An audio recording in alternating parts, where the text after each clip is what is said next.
Movie के starting scene में हम ओजी नाम के एक क्यूट डॉग को देखते हैं जो कि अपनी लाइफ में बहुत ज्यादा खुश था और उसे एक कपल ने अडॉप्ट कर रखा था जिसका नाम टेड और सुजेन था और उनकी एक पौला नाम की बेटी भी थी। ओजी अपने आस पड़ोस के सारे डॉग से काफी ज्यादा घुला मिला था, लेकिन वहाँ के सारे डॉग एक न्यूज़पेपर डिलीवरी बॉय से बहुत ज्यादा परेशान थे क्योंकि वो हमेशा अपने साथ एक खतरनाक डॉग को लेके आता था और हर सुबह वो डॉग वहाँ के सारे डॉग्स को परेशान किया करता था। पौला के साथ ओजी काफी ज्यादा घुला मिला था और वो दोनों साथ में काफी ज्यादा मस्ती भी करते हैं। एक दिन गार्डन के अंदर पौला और ओजी खेल रहे थे, लेकिन इन दोनों की गलती की वजह से उनके पड़ोसी का काफी ज्यादा नुकसान हो जाता है और जब टेड इन चीजों को देखता है तो उसे इनके पैसे चुकाने पड़ते हैं, जिस वजह से पौला के मॉम डैड उसके घर से बाहर निकलने पे पाबंदी लगा देते हैं और इस बात का बुरा पौला से ज्यादा ओजी को लगता है क्योंकि वो पौला के साथ बाहर घूमने जाना चाहता था। उसके बाद वो किसी तरीके से पौला को मनाने की कोशिश करता है और पौला भी उसकी बात मान लेती है और किसी तरह पौला अपने मॉम डैड से बच के घर से बाहर निकल जाती है। जिसके बाद ओजी और पौला आपस में रेस लगाते हैं, लेकिन स्केटिंग करते वक्त पौला गलती से गिर जाती है और वापस चुपचाप घर आने पे उसकी मॉम उसे देख लेती है, लेकिन तभी टेड पौला की बात को मजाक में लेके उसे वहाँ पे बचा लेता है। अगली सुबह टेड जब अपने मेल बॉक्स को चेक करता है तो उसे पता चलता है कि उसकी कंपनी ने उसे 1 महीने के लिए जापानीज ट्रिप ऑफर की है, जिसे सुनने के बाद ये सारे लोग काफी ज्यादा खुश हो जाते हैं। लेकिन एम्बेसी के अकॉर्डिंग इन्हें पता चलता है कि ये लोग डॉग को लेके ट्रैवल नहीं कर सकते, जिस वजह से टेड अपने सारे दोस्तों को फोन करके ओजी को अपने पास रखने के लिए बोलता है, लेकिन उसके सारे दोस्त इसके लिए उसे मना कर देते हैं। उसके बाद रात में ये लोग साथ में टीवी देख रहे थे,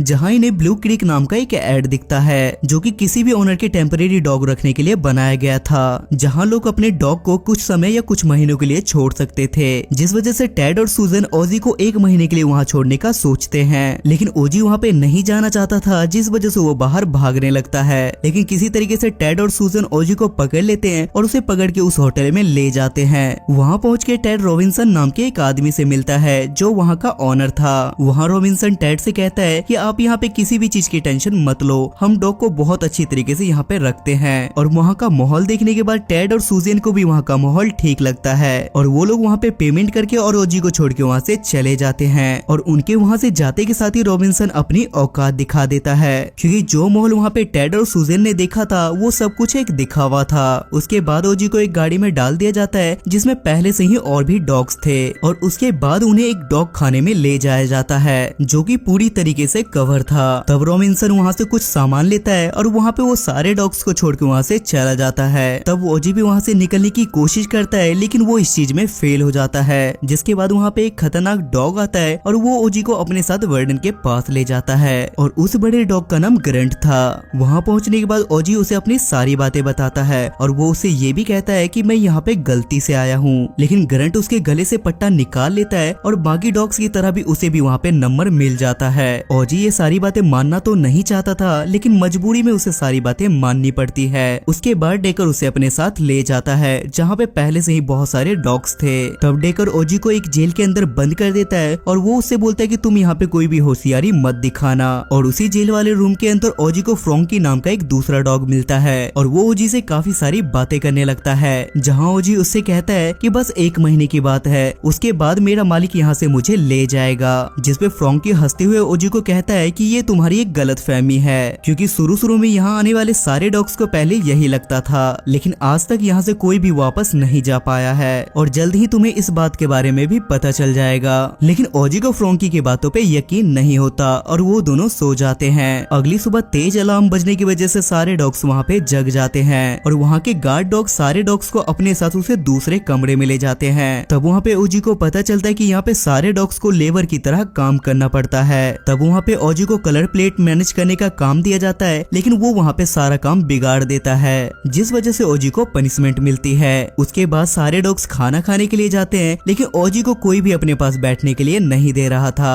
तब वहाँ पे फ्रॉन्की चेस्टर नाम के डॉग से ओजी को बैठाने के लिए बोलता है और इधर फ्रॉन्की भी एक माइक नाम के डॉग्स के पास बैठा हुआ था। जिसके बाद ये चारों आपस में फ्रेंड बन जाते हैं। लंच खत्म होने के बाद चेस्टर ओजी को समझाता है कि तुम्हें अपने मालिक के वापस आने की उम्मीद छोड़ देनी चाहिए, क्योंकि यहाँ के सारे डॉग्स ने ये सब कुछ पहले ही झेल रखा है। उस जेल के अंदर बीटो नाम का एक डॉग भी था जिसकी सारे डॉग्स बहुत ज्यादा इज्जत करते थे, लेकिन जब ओजी उसे देखता है तो उसे देख के उसे हंसी आने लगती है, जिसे देखने के बाद बीटो को काफी ज्यादा गुस्सा आता है, लेकिन फर्स्ट टाइम होने की वजह से वो उसे माफ कर देता है। अगली सुबह जब ओजी उठता है तो उसे पता चलता है कि फ्रॉन्की जेल से भाग गया है, जिसके बारे में वो माइक को जाके बताता है। लेकिन तभी फ्रॉन्की को पकड़ के वापस ले जाया जाता है, जिसके बाद फ्रॉन्की इन लोगों से कहता है कि मैं पहले भी यहाँ से भागने की काफी ज्यादा कोशिश कर चुका हूँ और तुम लोग देखना एक दिन मैं यहाँ से जरूर भागूंगा। तभी इनके पास एक डॉग आके इनसे बोलता है कि तुम्हें बीटो ने बुलाया है। और ये सुनने के बाद ओजी काफी ज्यादा डर जाता है। वहाँ पहुँचने के बाद बीटो ओजी से कहता है कि तुम्हें देख के मुझे लगता है कि तुम रेस में काफी ज्यादा होशियार होगे,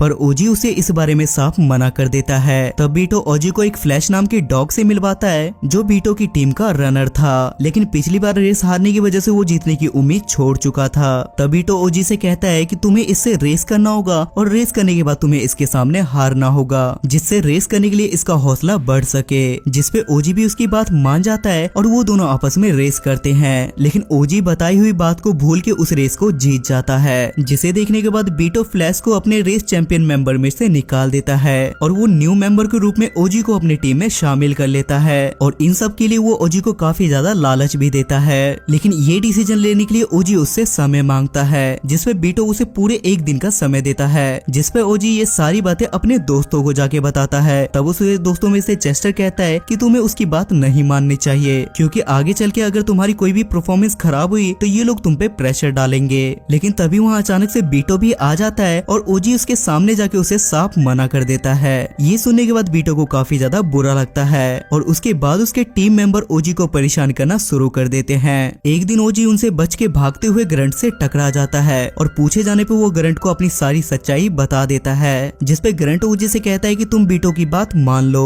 और तुम रेस में जानबूझ के हार जाना ताकि मेरा प्लेयर जीत सके। दरअसल बीटो और ग्रंट के बीच में 36 का आंकड़ा था और वो दोनों अपने रेपुटेशन के लिए वहाँ पे स्पोर्ट्स कंपटीशन करवाते थे, जिसपे ग्रंट चाहता था कि ओजी जानबूझ के इस रेस को हार के ग्रंट की टीम को जिता दे। जिसपे ओजी ग्रंट से कहता है कि अगर मैं इस रेस को हारा तो बीटो मुझे नहीं छोड़ेगा, जिस वजह से ओजी की दोनों तरफ से धुलाई हो जाती है और जेल के अंदर उसका खाना पीना सब बंद कर दिया जाता है और उसके दोस्तों को उसकी मदद करने की वजह से उसे भी सजा दिया जाता है। ये देखने के बाद ओजी को काफी ज्यादा बुरा लगता है और वो सब लोगों से कहता है कि जब मेरे मालिक मुझे छुड़ाने के लिए आएंगे तो मैं तुम्हें भी अपने साथ ले जाऊंगा। लेकिन तब उसे यहाँ पे कैलेंडर देखने से पता चलता है कि उसको यहाँ पे 1 महीने से भी ज्यादा हो चुका है। दरअसल दूसरी तरफ जब टेड और सुजेन ओजी को वापस लेने के लिए आए थे तब रॉबिन्सन ने उसे कहा था कि डॉग फ्लू होने की वजह से ओजी की डेथ हो गई थी। ये सुनने के बाद टेड को काफी ज्यादा गुस्सा आता है, लेकिन वो वहाँ पे कर भी क्या सकता था और ये सब सुनने के बाद उन्हें घर वापस जाना पड़ता है। इधर हम ओजी को देख पाते हैं जो दोनों की बात मान के रेस के लिए हाँ कर देता है और उसे ये बात अच्छी तरीके से पता थी कि अगर वो इस रेस को जीता तो ग्रंट उसे नहीं छोड़ेगा और अगर वो इस रेस को हारा तो बीटो उसे नहीं छोड़ेगा। इसीलिए वो प्लान बनाता है कि इसी बीच वो अपने सारे दोस्तों के साथ वहाँ से भाग जाएगा। लेकिन वहाँ से भागने के लिए उन्हें ब्लूप्रिंट की जरूरत थी, जिसपे फ्रॉन्की उनसे बोलता है कि हमें ग्रंट के ऑफिस में ब्लूप्रिंट मिल सकता है, जिसकी चाबी चेस्टर के पास थी। और वो लोग ग्रंट के बाहर जाते ही उसके ऑफिस में जाके ब्लूप्रिंट ले लेते हैं और ब्लूप्रिंट की मदद से वो लोग अंडरग्राउंड वर्क करना शुरू कर देते हैं। ऐसे ही कुछ दिन बीत जाते हैं और ओजी भी बहुत ज्यादा खुश रहने लगता है। उसके बाद आखिरकार वो दिन आ जाता है जब इनका रेस कंपटीशन होना था और आज के दिन ही ओजी का यहाँ से भागने का भी प्लान था। भागने का प्लान चेस्टर को ठीक नहीं लगता, लेकिन दोस्तों की बातों पे वो भी उसकी बात मान लेता है। उसके बाद मैदान में ग्रंट के चैंपियन और ओजी के बीच में रेस शुरू हो जाती है, लेकिन तभी अचानक से ग्राउंड की लाइट वहाँ पे चली जाती है और लाइट वापस आने पे इन सब लोगों को पता चलता है कि ओजी अपने सारे दोस्तों के साथ यहाँ से भाग चुका है, जिस वजह से सब लोग उसे ढूंढने लगते हैं। और ओजी के कमरे में जाने के बाद बीटो को उनका एक सुराग मिल जाता है। इधर ओजी के सारे दोस्त उस बॉक्स में पैक हो चुके थे जिससे रॉबिन्सन बिल्कुल अनजान था, लेकिन तभी वहाँ पे बहुत तेज अलार्म बजता है और उन सारे डॉग्स को पकड़ लिया जाता है। तब ओजी के सारे दोस्तों को एक कमरे में बंद कर दिया जाता है और ग्रंट ओजी को अपने पास बुलाता है। वहाँ ग्रंट ओजी को सजा देने वाला था, लेकिन तभी वहाँ पे ओजी अपनी फुर्ती दिखाता है और वो ग्रंट के साथ उसके असिस्टेंट को भी कमरे में बंद कर देता है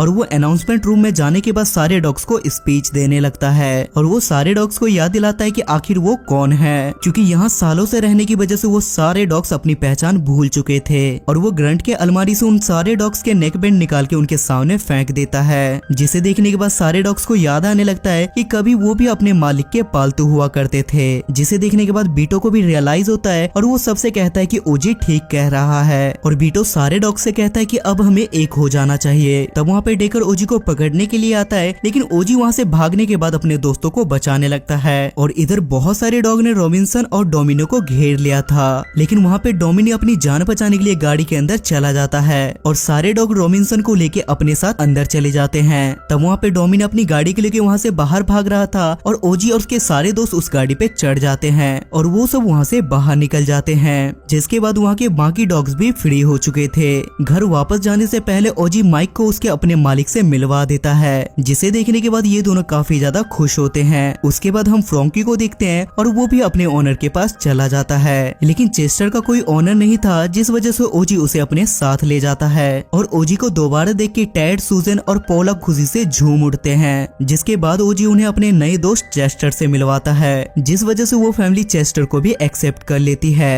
और न्यूज देखने पे इन्हें पता चलता है कि रॉबिन्सन की डॉग इलीगल एक्टिविटी की वजह से उसे गिरफ्तार कर लिया गया है और उसे 20 साल के लिए जेल हो चुकी है और गवर्नमेंट ने सारे डॉग को उनके मालिक के पास पहुंचा दिया है। उसके बाद हम लास्ट सीन में ओजी को देखते हैं, जो अपने पड़ोस के सारे डॉग से मिल जाता है और वो सब मिलके उस न्यूज डिलीवरी बॉय और उसके डॉग को कुछ ज्यादा ही परेशान करते हैं, जिस वजह से साथ होने की वजह से वो सब मिलके उसे मजा चखा देते हैं और ये मूवी यहाँ पे खत्म हो जाती है।